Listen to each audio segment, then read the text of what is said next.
right, welcome to another edition of the Cut Pro Wrestling Podcast. My name is Randy Zellea from BackSportsPage.com, and with me, as always, Emerito Rivera from Level 1 Games in Pompton Plains, New Jersey. All right, Mr. Randolph, how are you today? Mr. M, I appreciate it. But Mr. M sounds like an evil character from a Marvel comic. I have no problem with that. Maybe it's even like the last level of a video game, the boss battle, Mr. M. I picture you now in season 2 of the Falcon and Winter Soldier series. I haven't seen. Neither have I. So no spoilers. And neither have I. So how the hell are you picturing me in this? I'm just saying it just fits that you can be in that type of show. I'm just saying. You know what? We'll take it back to the 90s. All right. I could picture myself in like an M. Bison gear. Remember M. Bison from Street Fighter? Please tell me you played Street Fighter. Yes, I did play Street Fighter. Actually, I'll do one better. I picture you in like the Michael Keaton style Batman movies, Mr. M. Am I the Joker? You're like am I the guy that gets killed by the Joker? No, you're like the Joker's sidekick, and then he sacrifices you to save his own tail from Batman. I can deal with that. Okay, listen. You're still nominated for supporting actor awards in there. So I will gladly take that award. Yeah, you don't want to be the best actor because then there's all the pressure of repeating that every movie that you're in. And I'm not good with pressure, man. I got anxiety and shit. Yeah. Well, so speaking of anxiety, and let's talk about what we all feel when we're watching pro wrestling. It's the anxiety of watching some good matches. And instead of going out and having another guest this week, we decided that we're the guests. You and I are the guests, and we're going to sort of interview each other in this forum that we have. We're very lucky to have this great podcast, and we're building an audience. We've had some great guests so far, and we've been very, very lucky. And and I'm lucky to have such a great co-host. And I think this is a great opportunity to get to know him because obviously with the platform that I'm currently with Back Sports Page, my face is all over it, and I apologize for that. I apologize for my face being all over my face being the face of Back Sports Page. It's like, come on, we can't find something, but we can't even hire a model at this point. Come on, is what we have to work with. You got a model right here. Yeah. Right? Yeah. Well, so let's firm this up and give some people some background about us. You came like right around the corner from where I was living back in 2016 and opened up Level 1 Games. And I walked in there, and the first sign I saw in the window was WWE 2016 tournament. I'm like, oh, okay, we got some wrestling fans here. You and I started talking, and I guess maybe it's been downhill ever since. Or definitely, I am driving the bus to hell, and I got you on board. So, dude, yeah. We've reached that point of no return. So don't think about jumping ship now. No, you're in for the ride. And the funny thing is too, like, I think it took me till about a year into our friendship to find out that you actually wrestled. Yeah. I used to wrestle. Those were, I'll tell you the truth, man. Like, I always tell this story, especially at the store. I talk to a lot of people, and a lot of them they're surprised to know that I was in the ring and I actually wrestled. And I'm not talking about backyard bullshit. This was not your kids playing on the trampoline or kids on a mattress. I mean, don't get me wrong. We beat the shit out of each other on the mattress. But after that, I did go to wrestling school. I did learn my basics. I did wrestle in front of people. It's in my blood. And once it gets in you, I'll tell you, it's like a drug, right? I will never, ever truly get over the fact that I'm not in front of an audience anymore.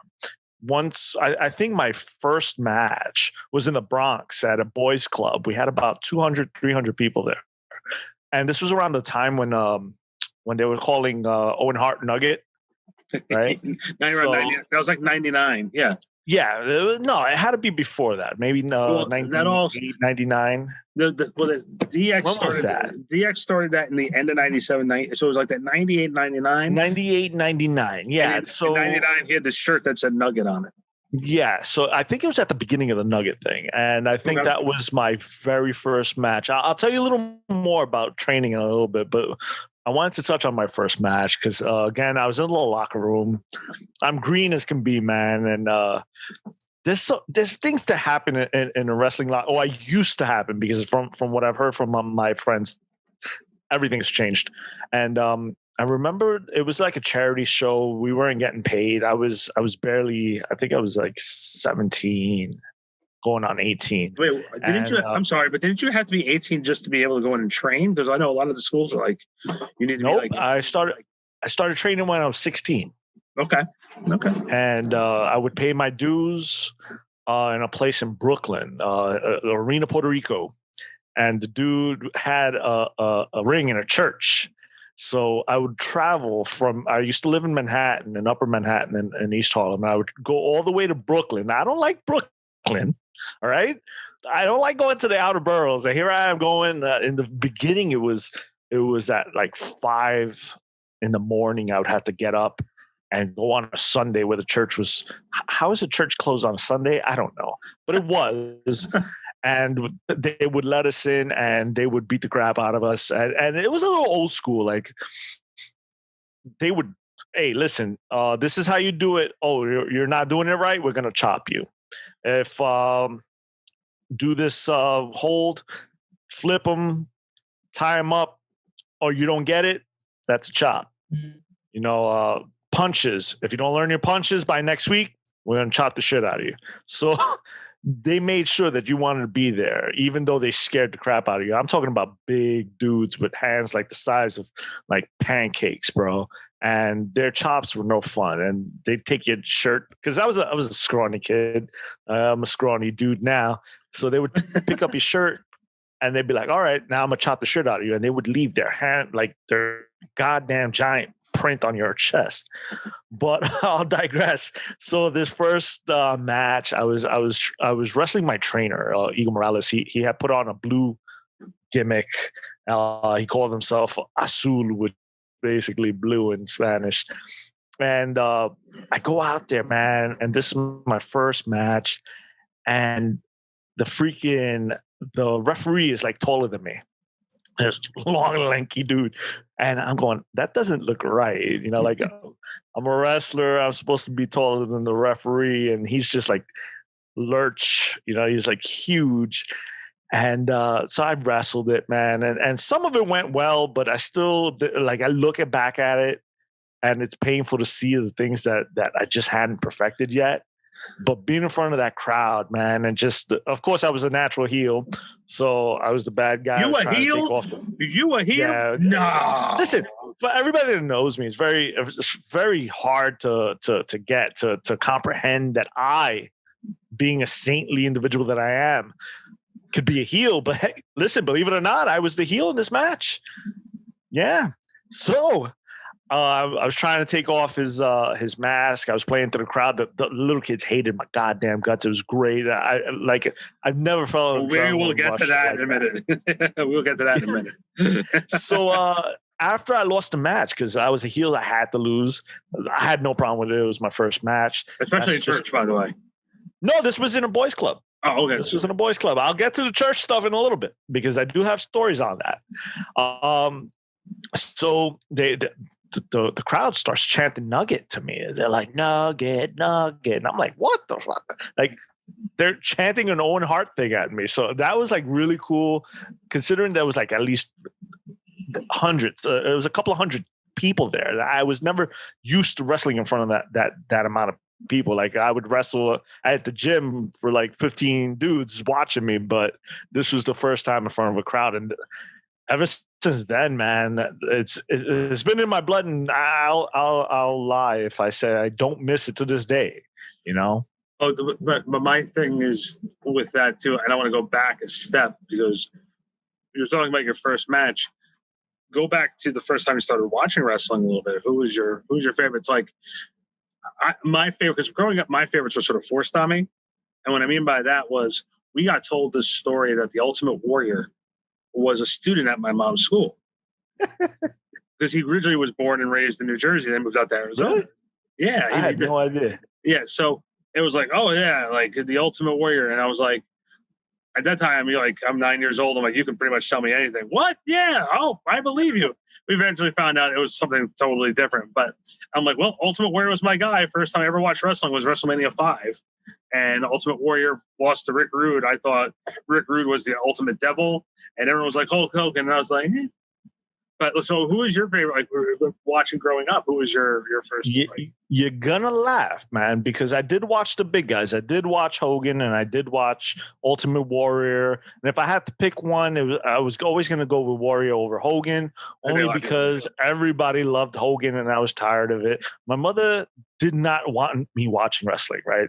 She had a hard childhood, and I guess her parents liked wrestling, and it reminded her of her childhood. So if her child watched wrestling, then it was a bad reminder. At least that's the way I understand it. The point was my dad would always rent WrestleManias and Royal Rumbles, and back then we had the VHS tapes, and we'd go to the local tape rental place, and we'd rent all these events, man. And I would sit there transfixed and watched all these guys, Ricky Steamboat. You'd see Hulk Hogan, but I'm not gonna lie, I would be a liar if I said that my favorite wasn't Shawn Michaels back then. He was in the Rockers, and he was like cool. It was the 80s. It was like 90s, early 90s. Yeah, he would come out late 80s, early 90s. He came to WWE. Yeah, it was around then. And as soon as I saw the Rockers, to me, come on, it's Rock, man. Like you don't get better than that. So I immediately took to the Rockers, and I had this doll named My Pet Monster. Do you remember that thing? The 80s, My Pet Monster. So I begged for that doll, and one year my dad bought it for me. Like, you're gonna hear a lot of references to my dad. He passed sadly in '98, but he had such a profound impact on my life, and he was always there when I was younger. So he bought me the Pet Monster, and I would sit there and I would watch wrestling on Saturdays and Sundays, and I would jump off the bed and I would elbow my Pet Monster, and I'm like, I'm Shawn Michaels, I'm Marty Jannetty now, and I would tag myself in. It was just a kid being a kid. Like, we didn't have the buddies until later on. Then you had the Hulk Hogan buddies and the Ultimate Warrior buddies. I never bought one of those. So I always liked, and I think I always knew that I was going to be a big guy. So I always gravitated toward guys probably what I thought were average. So I always gravitated toward the Bret Harts. I had like excuse me, I had a Bret Hart magazine back then. I had just bought it in the supermarket, and my sister had taken her fried chicken and just thrown it on the cover, and I was so pissed. I think we ended up fighting about that. It was little things like that. Like, it meant so much to me, and it's like, if it was up to anyone else, I wasn't supposed to like wrestling. Wrestling was for nerds. The wrestling would get you nowhere. It was no enjoyment. It was a waste. So that was told to me for a long time. Eventually, I started believing it growing up, and I stopped watching wrestling growing up because, it was fake. And, my mom kept talking about how it's not good for you and blah, blah, blah. And then eventually, again, I started watching it, because it was on Saturday mornings. And then I think in middle school, I dove right in again, and my dude Shawn Michaels was there, and he was kicking people in the face, and I was like, "Oh my God, he's kicking people in the face! This is like the greatest thing!" So we'd all like wrestle in the schoolyard. We'd pick our favorite wrestler. I was like, "Oh, Shawn Michaels!" And I'd come home with my clothes torn off. Yeah, being a boy. It's funny too, because I remember, like, you say that with Shawn Michaels, and it took me to like 95, 96 for me to become a big Shawn. Like, once I realized what the Ultimate Warrior was, remember, Warrior was my dude. But once I realized what Warrior was, I'm like, Shawn's my guy, because Shawn was a worker. And then when Austin came in with his attitude, I'm like, I remember WrestleMania 14. I'm like, I'm really torn because Shawn's my guy, but Austin is like is the thing right now. And I'm just like, and then you're like, well, Shawn's going away too. I gotta ask you too, because you obviously your passion for pro wrestling, and you and I have talked so much about this off air. And I always think it's the different mentality. Like you grew up with it. Like if I ever had to imagine myself as a kid being in the wrestling business, I think I'd be like where Gorilla Monsoon was on Monday nights, in the studio with Bobby the Brain Heenan, or I would be Bobby with the stupid, stupid humor.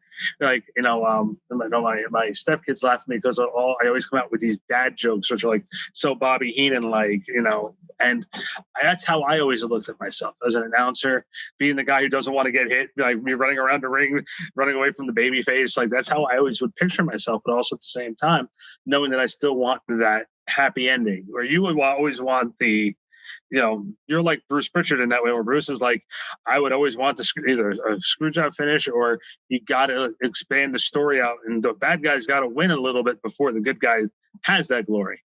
Exactly. But I'll take it one further. I think I talked to you about this recently. You can't have the good guy win all the time. Sometimes evil does triumph, and that's one of the things that I miss on a scene in wrestling, and I think that's a lost art, man. And that was one thing that I always wanted to bring when I wrestled. I wanted to be that bad guy. First of all, being a heel is amazing. It's liberating. You get to say things you probably wouldn't be able to say if you were a face. And there were things that I would do. Like I would back then, again, the indie scene was different. I didn't get too far into the indies. Unfortunately, we needed licenses here in New York, and the promoter didn't want to give me one because I wasn't a bigger guy. My friend, as you know, Latin Rage, Carlos, he was bigger than me, so he got. I still laugh at his name is Latin Rage. I don't know why.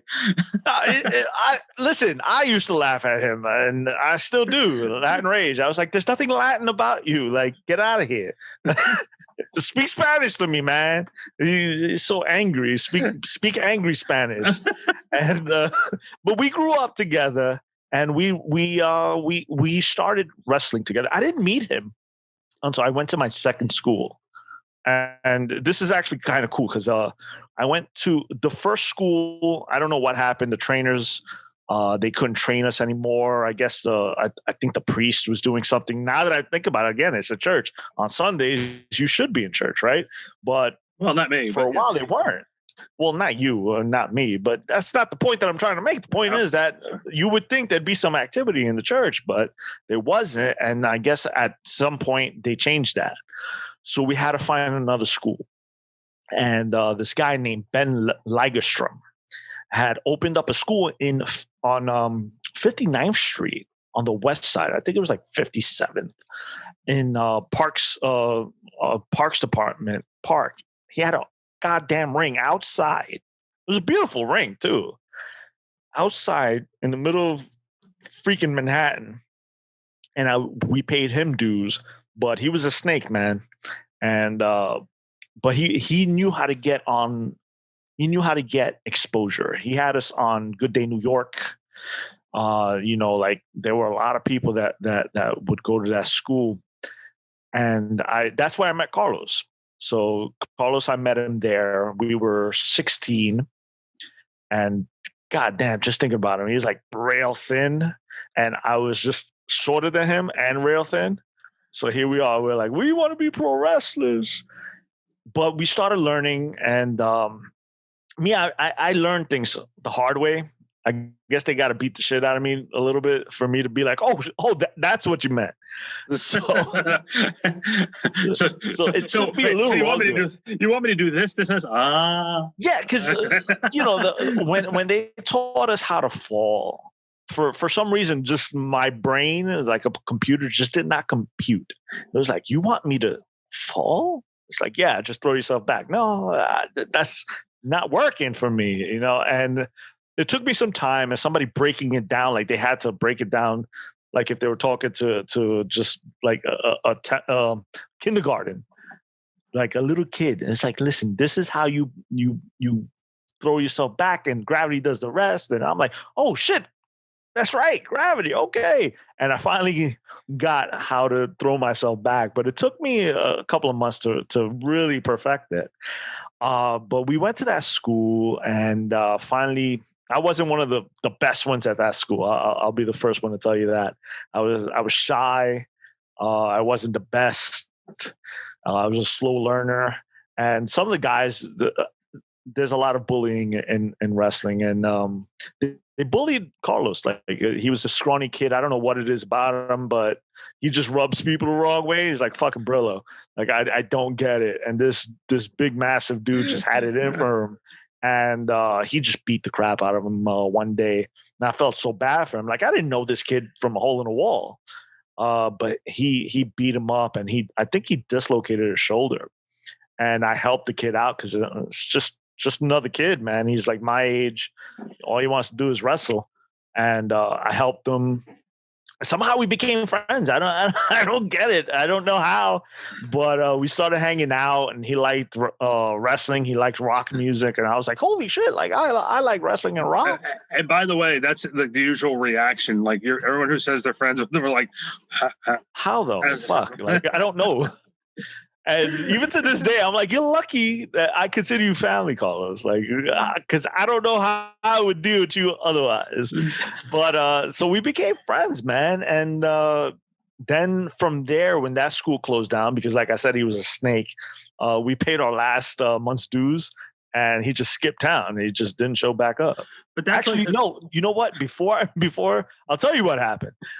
He threw a show in New Jersey somewhere. Like you guys know, I'm a New Yorker. I'm 17 at this point. No bullshit. Yeah, like I was still 16. I was going to turn 17 in like a month or two. And they take us to Jersey. Fucking Jersey. I don't know Jersey, right? And it's by a place, I don't know where. It was like a Crystal Lake somewhere. I don't know where the hell a Crystal Lake is in New Jersey. Lake, right? Not Spring Lake, right? Crystal, like goddamn Jason's coming out of the motherfucker to come kill us.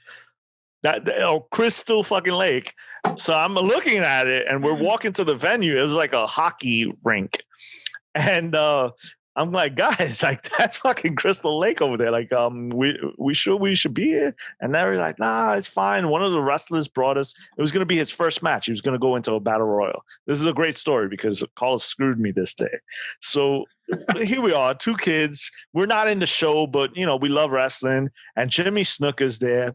And we're like, holy shit, it's Jimmy Snooker, man. We're going to see Jimmy Snooker. You know, the guy that jumped from the goddamn, the cage in Madison Square Garden. And we look at Snooker, and Snooker don't look right. He looks kind of weird. And he's just smoking a cigarette, just looking at his hand. Like if the fucking hand was talking back. And we're like, oh, shit. Jimmy's on some shit. So eventually Jimmy's match comes. Which, by the way, is the norm. Was it really? I don't know. I was a fucking kid. I learned some things about the Snooker family when we okay, you can fill me in later on, but the point is Jimmy was on some shit that night, and he was just looking at his hand like if they were having a fucking very interesting conversation. All right, just smoking a cigarette, looking at his hand like the hand was fucking talking to him. I was like, holy shit, Carlos, do you see this? And he was like, yeah, what the fuck? So we're sitting there watching the match, and Jimmy Snooker comes out. We're like, we're marking out for Snooker, right? Because we're kids. Oh shit, Jimmy Snooker. Then he gets on the second rope and kind of just flops on the guy. And we were like, what the fuck? That's not a Snooker smash. That's not a Snooker splash at all. And the dude won with it. So we were pissed already. And then finally the last match was supposed to be a battle royal. And I don't know what the hell happened because Homicide was there. We knew him. And apparently he came out. And one of the other wrestlers' friends were there, and they started talking shit to him, and he started talking shit to him, the fans. But he had friends in the crowd too. Long story short, man, all I saw was everybody beating the shit out of everybody. I think it was insane. Like I'm watching a riot happen in a hockey rink in New Jersey. I'm a 17-year-old freaking kid. And they're getting closer to us, right? They're all beating the shit out of each other, throwing chairs and everything. And I put up my hands and I'm like, Carlos, you got my back, right? You got my back. And I looked back and all I saw was like the back of his sneakers running away. I was like, this motherfucker, he left me. He left me. I was like, okay, I guess I'm running too. I have no backup. I'm not going to fight by myself. And we got stuck out there because the guy that was supposed to have his first match was the guy who gave us a ride. And when, like, obviously you're not going to keep wrestling if there's a goddamn riot, they shut shit down. And he left us all stranded in New Jersey. So we're in the dark. And again, I'm used to New York where everything runs 24 hours. And we get to the bus stop and a cop pulls up and he's like, yeah, this ain't running, man. Like, you need to take a cab back to the city. And the only guy there with money was Carlos. And we're like, Carlos, man, we need you to get us a cab. And he was like, nope. And I was like, you either get us a cab or we're sleeping here tonight next to Crystal Lake. Like, could we fucking go back to New York? Where is known to be a killer who walks around with a mask? Yeah, exactly. I'm 17. I saw this movie before. I don't want to be part of it. Could we fucking go home? And it was like a wild night because then we had enough money to get to Manhattan, but not home. So then we got on the train. It's just, I think it was like 4 of us. And we're on the train. And there was just like, you see weird shit at night in New York. It was the oldest lady I have ever seen in my life. And she had no lips, but she had teeth. And she just stared at us with her teeth out. And we were like, holy shit. It was like 3 a.m. We were scared shitless all the way home. And we were like, oh, fuck, this. I've seen zombie films, and I was sure that this was one of them. So that was our trip to New Jersey, man. But that's how we became like really good friends. And by the way, like probably getting you back out here to open a store in New Jersey. Yeah, right. What was I thinking? And it's close to Packanack, where every single time you see a bed of water in New Jersey, you get dude, I'm afraid of water, man. Like I said, I've seen that movie, man. You know what's funny too is, and like I'm listening to this story, and knowing you as well as I do now, it's comical to hear these types of stories. And like you're talking to me about like Snook, and I remember Snook did an independent show at my old high school, and I remember going like while I was in high school, it was amazing.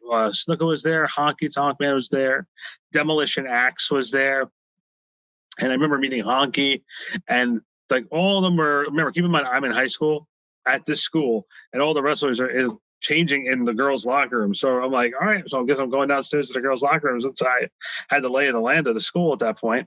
I walk downstairs and there's Snook, and Honky goes, you want to get a picture of with the Honky doll, man? I won't even charge you money. Come right here. I'm like, I said, I want to get a picture with Jimmy Snuka. I go over to Jimmy, and Jimmy goes, brother, come over here, take a picture with you, brother. And I'm just like, all right. Like, he puts his arm around me and he's like, brother, we go out for a show. I'm like, we go to the bar. I'm like, listen, but I'm only 17 years old. Like I appreciate the invitation, but and all of a sudden we found out the next day because Manny Fernandez was on the show too, and Manny Fernandez had a no holds barred match, and like after his match they had all the intermission, all the wrestlers came out, were signing autographs, and Manny Fernandez was in the ring and he was bleeding, like he cut himself open at my high school. I remember going back on Monday, there was still blood on the wall, but Manny Fernandez was there, and all the guys from my senior class went into the ring, was getting pictures with Manny Fernandez. You go by their lockers like later on in June before we all graduated, there's pictures of all of them with Manny Fernandez. But and that was the first time I ever really went to an independent wrestling show.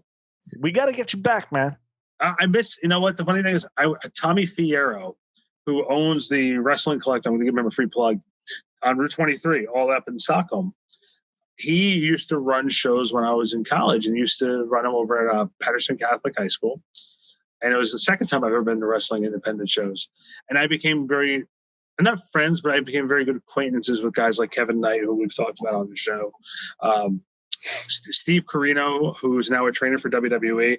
I talk to Steve every once in a while through Facebook Messenger. He and I still talk. I've known Steve for years. And I'll tell you, as much as I have a passion of loving to watch wrestling, like you said, I think everybody's a fan of professional wrestling in its own way.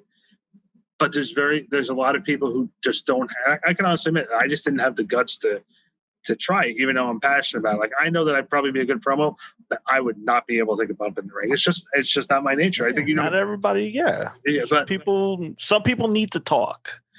Yeah. And like, I'm definitely like a Scott Keith and that was the difference with me. Like, me and you, we make a good team because I don't give a shit about any of that other stuff. Like, you'll sit there and talk about the backstage, blah blah blah blah, and the technical and the audio, and I'm like, I don't give a fuck.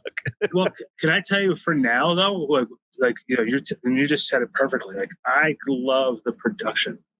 I what fascinates me is that sometimes not even the final product anymore.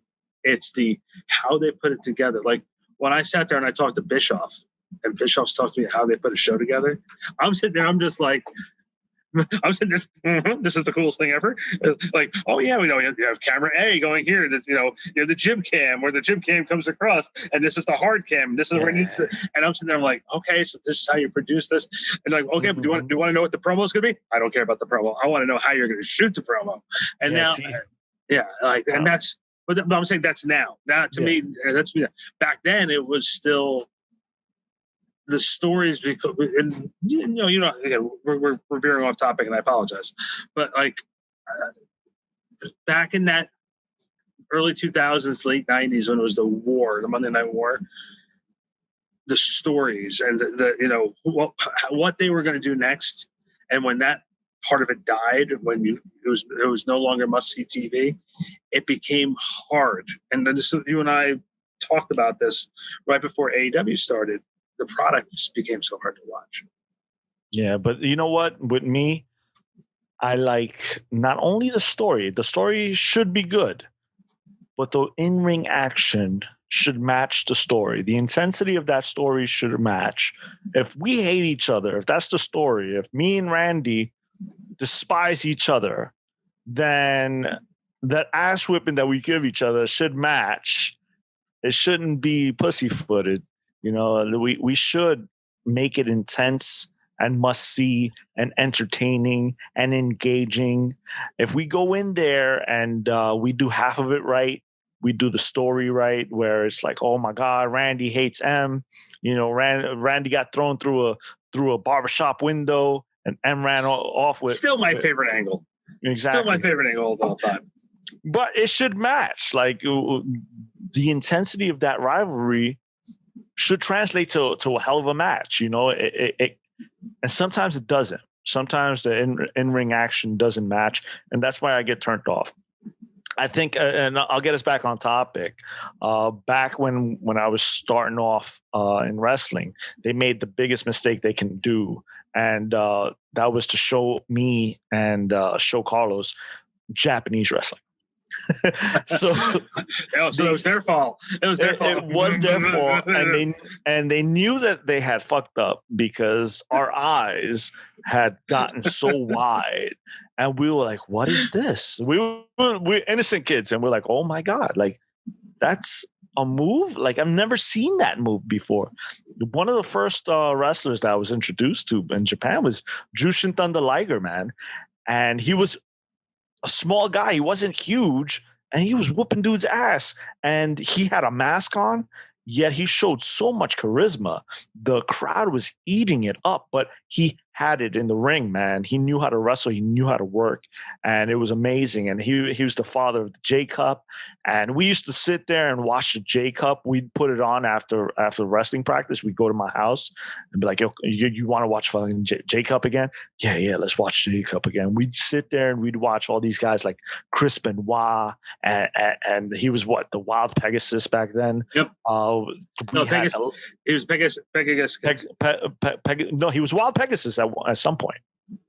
I believe so, because now you have me doubting myself, because I'm kind of old. But you had Lionheart, Chris Jericho. You had Black Tiger. You had Grace Sasuke, Super Delphin. You had Hayabusa. You had all these amazing wrestlers that I had never seen before, and I just lost my goddamn mind. And I think Carlos lost it too. One day we have to have him on the show so we can share some of our mischief and stories from when we were younger. By the way, you are right. He was Wild Pegasus at one time. He was Wild Pegasus, yeah, because he was Wild Pegasus in the J Cup. Yeah. But it was just, man, it showed me wrestling in a new light. And we sat there and we studied the moves and we tried to incorporate the same moves into our repertoire back then. Like some of the guys would make fun of us because it'd be like, oh, you're trying all that Japanese bullshit on us. It's like, oh my God, I would see a move and it would look so cool, like a Saito plex. I was like, oh my God, I want to learn to do a Saito plex. I'm going to drop you on your neck. Bullshit like that. It was great, man, but it was probably not the thing to show somebody who's just learning because then you want to do it all. Yeah. Yeah, I think that's the worst thing you can do sometimes is show somebody something or watch something on TV and then try to emulate before you're trained. Yeah. That's like the worst thing you can possibly do. And what's funny is I would get in the ring back in Brooklyn because eventually after the second school shut down, we went back to the other promotion and their school. And we used to go, I think, on Wednesdays and Fridays. And every so often I would see Sabu do something I should never fucking attempt. And I'd be like, you know what? I want to do that Sabu thing that I saw him do the other day. And Carlos is like, don't do no Sabu shit. And I would sit there and I would try it and I would fall on my neck. And I'd be like, oh my God, my neck. And he's like, don't do no Sabu shit.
He's like, you should have known better. Oh God! I just literally had this mental picture of you trying to do Sabu stuff, and not for nothing, it's sort of tickling me, but at the same time, it sort of scares me. Yeah, dude, I would see it, and it's like, wow, man, he can bounce off ropes like that, and I can bounce off ropes like that, and I'd bounce off and go straight down like a brick, right on my neck. I have to ask this question because I think it's a fair question to ask you. And I joke around with you about this all the time, but when you went through what you went through, and obviously we're definitely gonna make a two-parter of this because we're probably gonna have to, like I said, we're gonna have to have Mike on here. Yeah, he was part of that. Well, that was like one of the ideas that we had, and I would love to have you, Carlos, and Mike on here, and I can just sit here like this and listen as the four of us sit there and talk. I'll just sit here. I'll just say okay, and now you go, and I'll just sit here and go like this. But like I have to ask this question with and I bust your chops about a lot of things, and we're going to, like I said, we're definitely gonna make it two part of this because obviously we'll definitely hit that sweet spot in a few minutes. But look, you have been a fan. You've done it in the ring compared to someone like myself who's not really, who's admired from afar. Is that the best way of saying it? I've been a fan. I've been a fan. I've dabbled in it a little bit with my broadcasting and my writing career. I remember the first couple times I met pro wrestlers, I was like giddy. If I told you who my first pro wrestling interview was, you'd probably laugh your butt off. And I actually told him when I interviewed him again before he went into the Hall of Fame was Jeff Jarrett. Uh-huh. And for you, when, like you said, you said before, it was Jimmy Snuka. It was the first time you sort of met someone of that caliber. When did the starstruck stuff end for you? And when you got into the ring, how real did it become? And I'll also fast forward to this part of the question. because you eventually had to step away from the ring. How disheartening was it for you? If you want to go backwards, I was going to go backwards because I'm like a goldfish when it comes to my memories. So that's probably the only thing that I remember from that long sentence. When I stepped away, my last match was in 2000. I finally got like the victory over the guy that I was facing, I was feuding with. I don't think it was my best match. I think it was my most offensive one. Like I whooped his ass. I don't think I was supposed to whoop his ass. It was just like, hey, dude, you're going over. And I was like, oh shit, I'm going over. Okay, I'm gonna whoop his fucking ass. But so I had way too much offense in that match. And but I made sure I was the heel, that if I was going to win, it was going to be a screwy finish. So I made sure that there was some interference. But you had to get that offense in, which was good. Yeah. Well, I had I've taken. We had I would say like a year-long feud. Every so often we'd face each other in these shows, and he would always end up beating me because I was the heel. So naturally the promoter would be like, "All right, you're going over the heel."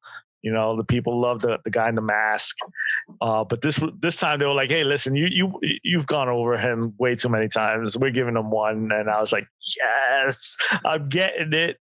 So it was the weirdest thing though, because we're wrestling and we're back at that church, man, in Brooklyn, and we're in the auditorium, and I don't think they cleaned the auditorium beforehand. So I'm throwing them out of the ring, man. I'm doing my finisher toward the outside. And I hate it because they always make fun of me. My finisher was what Miz uses now. And as soon as Miz started using it back then, they made fun of me so much. They're like, yo, the Miz got your finisher. And what sucks is I actually took it from Brian Christopher, which was Lawless' son. I saw him use it, and I thought it was such an amazing move. And I was like, why doesn't he use that as a finisher? And I was like, you know what? Well, I'm going to use that as a finisher. This is too cool to not use. And then Miz comes out. He's like, yep. Skull Crusher finale, and I was like, God damn it. But so I'm doing all these moves on the outside, and we land, and there's these giant goddamn water bugs on the floor, dude. Like, but not one. I would understand if it was just one and they missed it.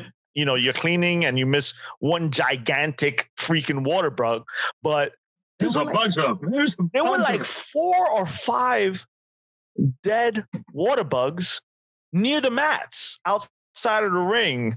And I don't like bugs because I'm a city boy. I'm not a bug dude. I don't do the whole country. Oh, look, what is it? A ladybug landed on me. How precious. Bullshit. Get the fuck off of me. Do not land on me, ladybug. All right. So there's these gigantic water bugs. And I'm like, man, if he grabs one, and throws one at me, I'm going to scream like a bitch. 100%. I'm going to break character because I was an asshole. I was supposed to be an asshole. That's my character. I'm going to scream like a goddamn little girl. He throws one of those bugs on me. So I really hope that's not in his head. Thankfully, he didn't see the bugs. I mentioned it afterwards. I was like, yo, you saw those gigantic water bugs? And he was like, nah, I didn't see no water bugs. I was like, woo, thankfully, man. But that was my last match. And after that was in 2000. That was the end of 2000. And I was supposed to have one more match in the beginning of 2001, but I ended up getting the flu. And then after that, I started working at the hotel full time, and I just had no time to train. And that was pretty much the end of I wouldn't even call it a career. It was like whatever I was trying to start. I just never got it off the ground because back then, again, you needed a license here in New York. And then a couple of years later, they were like, all right, you don't need a license anymore. And I'm like, are you kidding me? Now that I leave, we don't need licenses? Like I'm sitting here at the beck and call of a promoter who doesn't want to give me a license because I'm not the most gigantic person he knows, but I can work a little.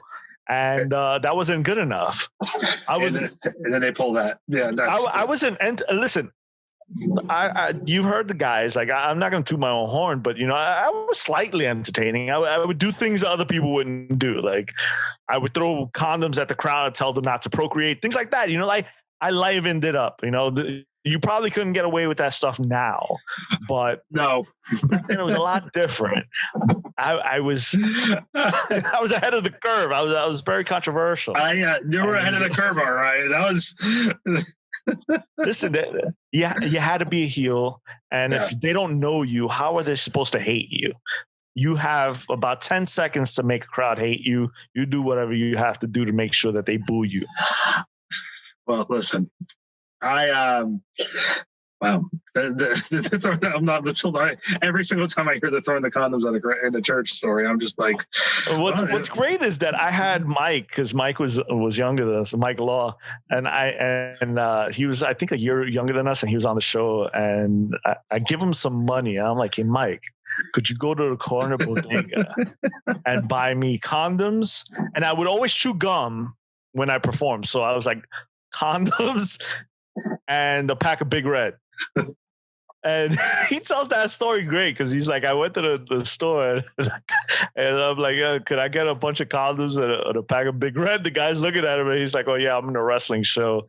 Yeah, clearly. And it's not even, I'll tell you what the best part about that story is, it's not even the fact that you went, it's that you said somebody. I said him, yeah. I gave him like $10. I was like, hey, listen, I need a bunch of condoms and I need Big Red. I need, like the most important thing I need right now is that gum. I needed to perform. the gum first, secondary. Exactly. So I think right here is a good place to pause. We're definitely going to do a part 2 of this. No, great.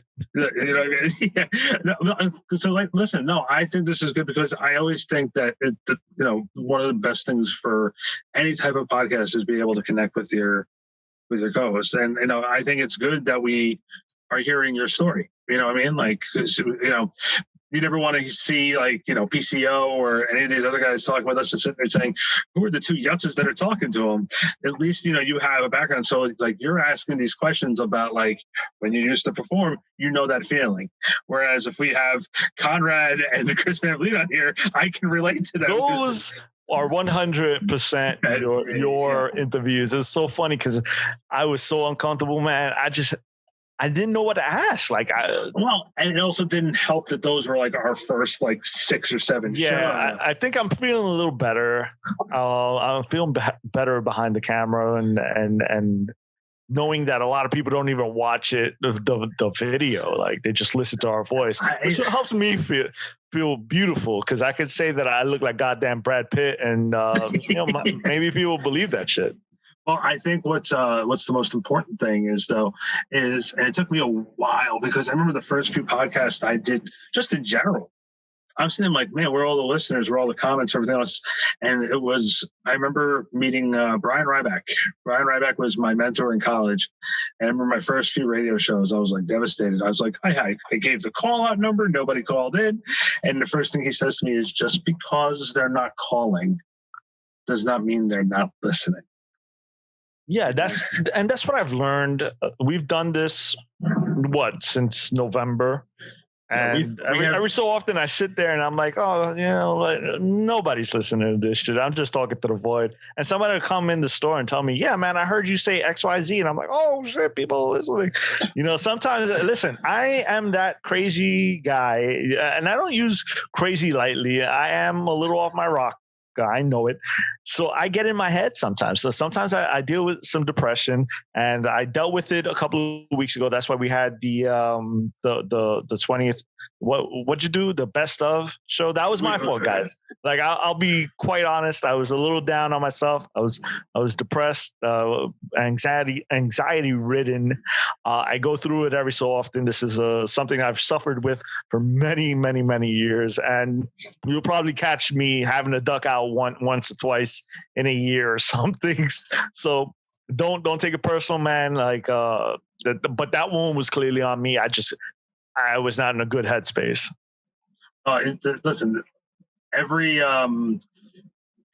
show, doesn't matter if it's 10 episodes in or 20 episodes in, they always do the best of shows. And I think it's always good. Look, I said it before, we've done some pretty good stuff. And there's plenty of pro wrestling podcasts who haven't been able to hold a torch to some of the guests that we have, and it's going to build. And we appreciate you guys listening and appreciate you guys watching.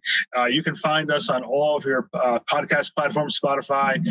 Apple Podcast seems to be the hot spot for everybody. Same thing with iHeartRadio. So keep tuning in. Hit that subscribe button on all your podcast platforms and on YouTube. And, of course, you can find us on Twitter at Cut Wrestling BSP, and, of course, at backsportspage.com. And where else? Holy shit! You caught me off guard, Randy. I didn't have my paperwork. We are on the Cut Pro Wrestling Podcast on Facebook and the Cut PW Podcast on Instagram. Now, guys, you've heard some of my story. Now you cannot sit there and go, "Hey, why is this guy an asshole?" I've already told you, I'm a natural heel. This is what I do. This is who I am. Well, you forgot one part of it too. And one thing that we will always promote with every guest that we have, whether they're from Ring of Honor, whether they're Impact Wrestling, or they're an independent star. And I'm not throwing shade at WWE when I say this, but these wrestlers are not making millions of dollars. These guys who are not working with WWE. Go on to Pro Wrestling Tees, support the Damian Drakes, the Mike Laws, the AJ Pans, the Rahid Rajus. Go on there. Even the guys from Impact, the guys from Ring of Honor, support them. Yeah. Show Rory Fox, AJ Pan. Yeah, all those guys. Support all of them by getting, get some of their merchandise. The money goes to them. They're going out there busting their butt. And look, just like that too, we're going to be toying with some merch to throw out there. Maybe we'll see a Cut Pro Wrestling t-shirt in the near future. But Em and I really appreciate it. We have some good things planned. We're going to change things up a little bit, try some new things as well. But the most important thing is that you guys, we want to give you guys that 45-minute break on Mondays or whenever you have the opportunity to listen to us. And maybe you just want to hear two guys just bullshit. Yeah. So, if that's what you want to listen to. You can listen to my New York accent. You can listen to Randy. He's kind of vanilla, but it's fine. I didn't call the worst. So that is true. By me. Off air, of course. I can't say those things on air. We'll get canceled. But listen, real quick before we forget, Andrew Fiume, thank you again. You make it sound good. You make this melodious voice sound crystal clear, and this face Brad Pitt-like. So keep up the good work. I feel that he makes me look more like Ray Romano, and I guess I'm okay with that. I don't know if that's an upgrade or not. Listen, he's got more money than me, so I'll take it. So, I mean, a bum at this point has more money than me, so. Again, Brad Pitt. So with that, I'm starting to think maybe I'll change my profession, man. I see these. I go to Jersey every day, and I see all these panhandlers on the bridge, on the entrance of the bridge, and they're probably making more money than me now that I think about it. So I might be changing professions. And by the way, speaking of that, show M some love. Level 1 games, Compton Plains, New Jersey, Route 23 South. Check it out. Take your game to the next level and relive your past. Go by and say hello to M. I'll be glad to talk wrestling with you. Talk some wrestling. Say hello to Tim. Come on down. He'll talk Pokemon with you. And, listen, right now, I think we're finally coming out of this pandemic a little bit. We're starting to see there's a little bit of a light at the end of the tunnel. But everybody, please be safe. Be mindful, and stay. Hopefully, we'll see you on the next episode of the Cut Pro Wrestling Podcast. Real quick, don't be stupid. Wear your goddamn masks. Yes, I want this to be over with. Yes, wear your mask. You should get a level 1 games mask. Just saying. All right. Yeah, exactly. They sold out. I'm Randy Zellea from Back Sports Page. Take care, guys. I'm M from Level 1 Games. Peace out. We'll see you next week.